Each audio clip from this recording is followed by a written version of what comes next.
Assalamualaikum, salam sejahtera. Saya Zulfitri Yusof. Anda sedang menonton Buletin Awani. Pada jam ini kami akan bawakan sidang media oleh Ketua Pengarah Pendidikan Malaysia dan itu akan kami bawakan sejurus kami mendapat isyarat dari Putrajaya sebentar lagi.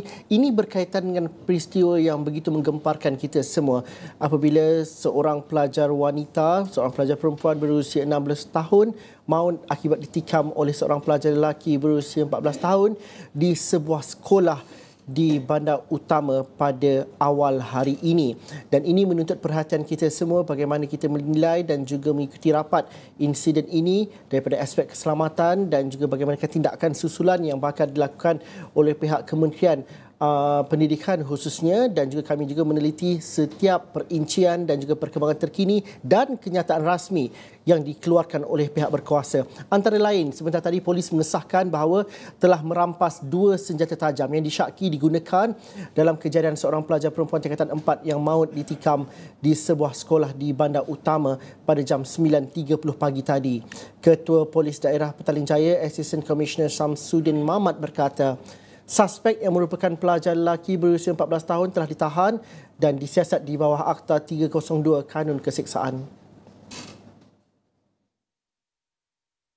Tangkapan telah dibuat terhadap seorang remaja berusia 14 tahun dan kita akan bawa untuk tujuan reman untuk kita buat soal siasat lanjut untuk mengetahui tentang motif sebenar kejadian yang berlaku di antara suspek dengan si mati.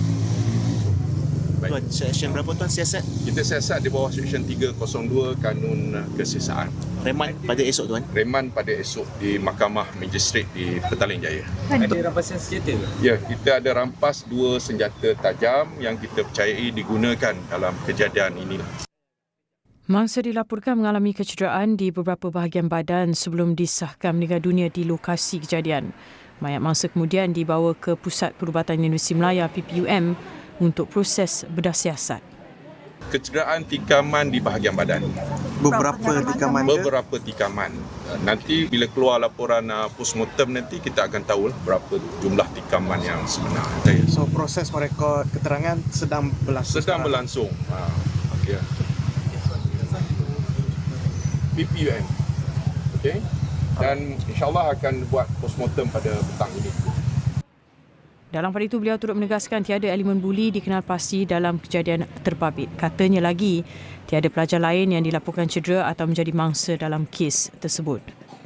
Kejadian itu disedari seorang guru selepas mendengar jeritan mangsa sekitar jam 9.10 pagi Selasa dan 2 senjata tajam dipercayai digunakan telah dirampas.